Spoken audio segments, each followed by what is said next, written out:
საგზაო ინფრასტრუქტურის მოწყობას მოითხოვენ ქობულეთის მცხოვრებლები. ზღვისპირა ქალაქში არ ფუნქციონირებს შუქნიშნები, არ არის დახაზული გზის გამყოფი ზოლი, ცენტრალურ ქუჩაზე კი გადასასვლელებზე ნიშნულები დღემდე არ არის დამონტაჟებული. როგორც გაირკვა, ინფრასტრუქტურის მოსაწესრიგებლად ქალაქის ბიუჯეტში თანხა გათვალისწინებული არ არის.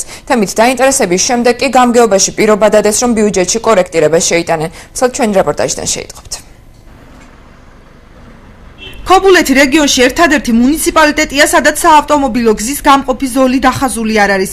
რუსთაველის ქუჩის 8 კილომეტრიან მონაკვეთზე სულ 14 გადასასვლელია, სადაც ნიშნულები დღემდე არ დამონტაჟებულა. აცხადებს ადგილობრივი მოსახლეობა. მათი თქმით, პრობლემა ქობულეთს წლები აწუხებს, თუმცა მის მოგვარებაზე დღემდე არავის უზრუნია. უფრო მეტიც, ადგილობრივები აცხადებენ, რომ ეგრეთ წოდებული ზებრა არც სკოლების წინ არის დახაზული. კაცმარიძის არ უნდა გადავიდეს დამსვენებელს დახაზულია, პროსტო ნახაზი უნდა იყოს, როგორც ბათუმში დახაზულია ტროტუარის გადასავალი, ისე უნდა იყოს ახაც. ქობულეთში ბატონელი აღმაშენებელზეა, რუსთაველზე არა მაგალითად. ახლა სკოლა, ერთი სკოლა, ორი სკოლა გადასასვლელთან მაგალითად არ არის. მოუწესრიგებელი ინფრასტრუქტურის პარალელურად ქობულეთის მუნიციპალიტეტში საავტომობილო და ქვეითთა მანიშნებელი შუქნიშნები არ არსებობს. ადგილობრივები ამბობენ, რომ ქუჩის გადაკვეთა თვითნებურად ხდება, რაც ავარიულ სიტუაციას ქმნის. გადასასვლელებზე ხომ უნდა იყოს შუქნიშნები. ბავშვები გადადის, ხალხი გადადის, შენი გზა იქნება, არ იქნება, გაჩერდები, მოძრავები, როგორც ეს არის ის. გადადის ხალხი, გახედე ბავშვები გადადის, მანქანები მოძრაობს. ხომ უნდა იყოს გადასასვლელი აბა სადმე. მოქალაქეებს შეფერხებებს აძლევს გადასვლაზე. და ჩერდება, მაგრამ გაჩერების პროცესში შეიძლება მოხდეს რაღაცა, შეიძლება მოხდეს ავარია რაღაცა, მაგრამ ხომ და იყოს რომ ის მომენტი დრო გამონახოს, კაცმა გადავიდეს, მაგრამ საშუალებას ვერ აძლევს.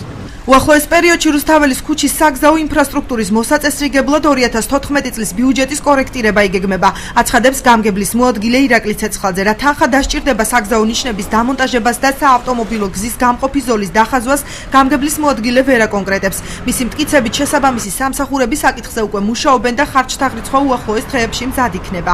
პრობლემის შესახებ საქმის კურსში ვართ. 2014 წლის ბიუჯეტში ეს თანხა აუცილებლად იქნება გათვალისწინებული, მოგახსენებთ.